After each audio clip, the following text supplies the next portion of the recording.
Former President Jacob Zuma will have to hand himself over to the nearest police station within the next 5 days to begin his 15-month jail term. The Constitutional Court handed the sentence down earlier after finding him guilty of contempt of court. Zuma defied the court's order to appear before the State Capture Commission. The matter relates to his refusal to appear before the Commission after losing in his bid for the chairperson of the Commission, that is Raymond Zondo, to recuse himself. Zuma was also ordered to pay the costs of 2 counsel. To Mr. Zuma specifically, that his contempt and contumacy is rebukable in the strongest sense. In determining the length of sentence, the majority has considered the unique circumstances of this matter, the nature of the breach, and the extent to which the breach is ongoing. Not only has Mr. Zuma failed to dispute the contempt of court, he has also failed to contest the degree of the contempt. Instead, he has aggravated it. The majority judgment orders an unsuspended sentence of imprisonment for a period of 15 months. Well, for more on this story, I'm joined by SABC News senior political reporter Samkele Maseko. Thanks very much for joining us, Samkele. Of course, this is an example telling us as South Africans that no one is above the law, even if you're a former president. But what are the implications of this decision? Essentially, the implications here is that the former President Jacob Zuma will have to hand himself over to a police station, whether here in Johannesburg or in Nkandla, where he's currently residing. I've just seen a tweet by his daughter, Duduzile Zuma, in saying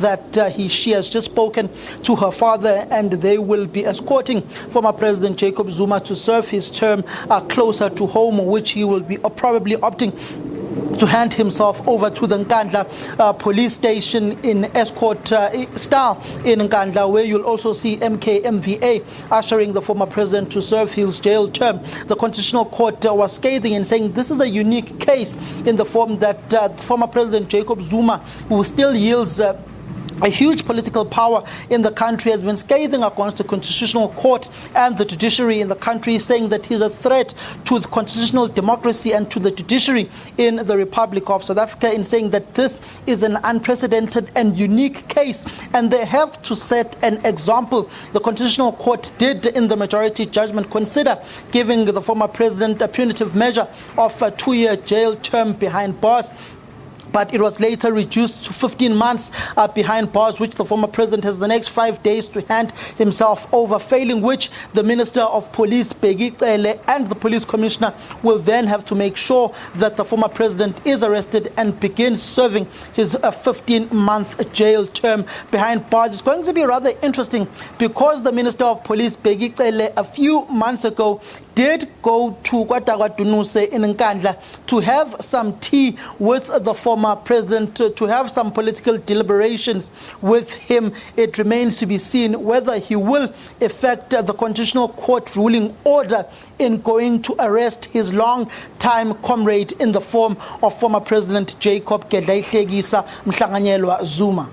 Samkele, what's your understanding of the unsuspended 15-month sentence? Does it mean that he has to serve the full 15-month sentence? Or if he serves, if he behaves within the next 3 to 4 months, he can get parole? What does it mean? That term unsuspended is self-explanatory. It essentially says that the former president will have to go and serve that jail term. It is not suspended. He has to go to jail. He has to wear those orange overalls and serve the 15-month jail term that he has been given. On the issue of presidential pardon, I don't want to dwell so much into that because it's not yet happened and it's not yet clear whether the former president will apply for that presidential pardon. Also, we don't even know if there is a loophole for that presidential pardon when he is behind bars. But essentially, the directive and the judgment has been handed down, and it is very clear. The former president has those 5 days to hand himself over failing which the police commissioner, the Minister of Police, Bheki Cele, have to make sure that he begins his jail term in a correctional services facility, which essentially means that the former president will have to be arrested.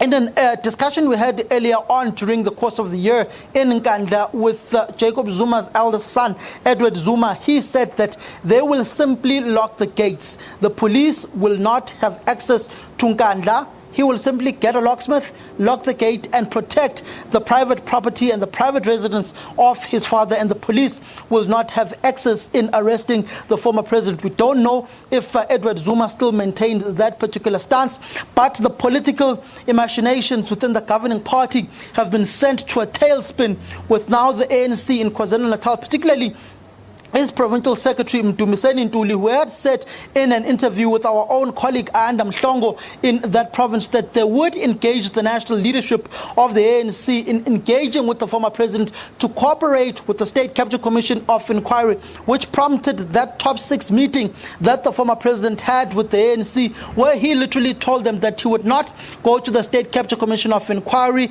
and the ANC top 6 leadership is being opportunistic in its engagement with the former president. So the former president has been in defiance overall of going to the State Capture Commission, particularly on that fateful day when the former president decided to walk out of the State Capture Commission of Inquiry.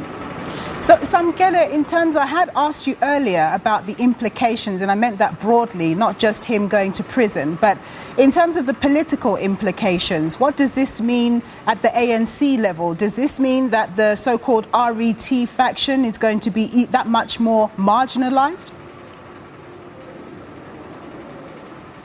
Well, I can't say they're going to be that much marginalized, but what I can say is that the political machinations and the divisions will be exacerbated by this particular judgment of the Constitutional Court, because in politics, perception is the truth.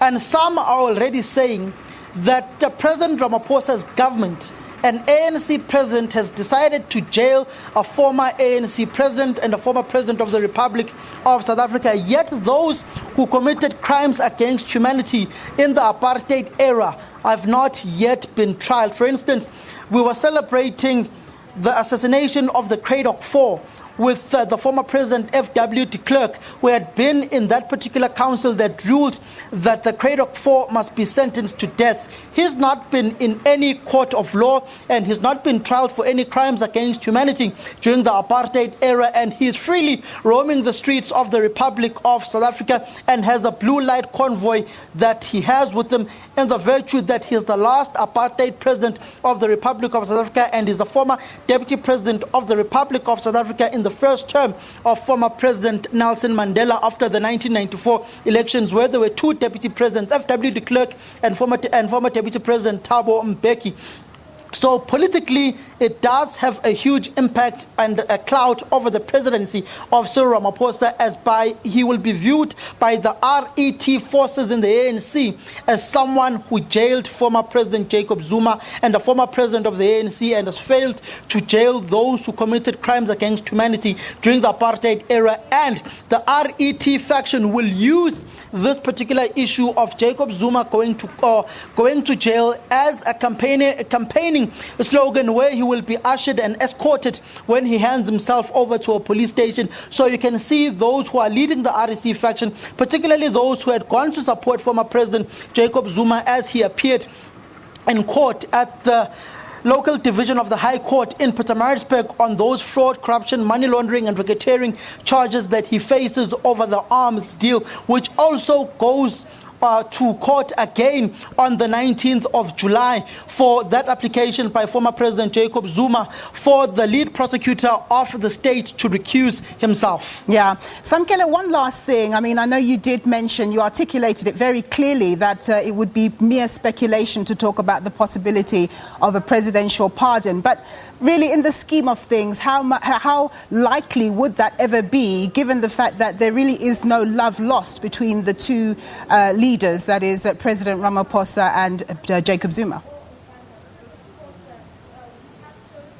President Zuma may as well apply for that presidential pardon to just throw a spanner in the works and pass over to President Cyril Ramaphosa, as you would say, over to you, Mr. President, as his political limits, to see what kind of decision the former president the President of the Republic of South Africa in the form of Cyril Ramaphosa would take on the issue of presidential pardon. Because if he fails to pardon him, that would further fuel the divisions in the governing party. By some would say that Cyril Ramaphosa is not a true cadre of the ANC in the form that he's failed to pardon the former president of the ANC, Jacob Zuma, and that he is serving other masters elsewhere, with some saying that he reports to Stellenbosch.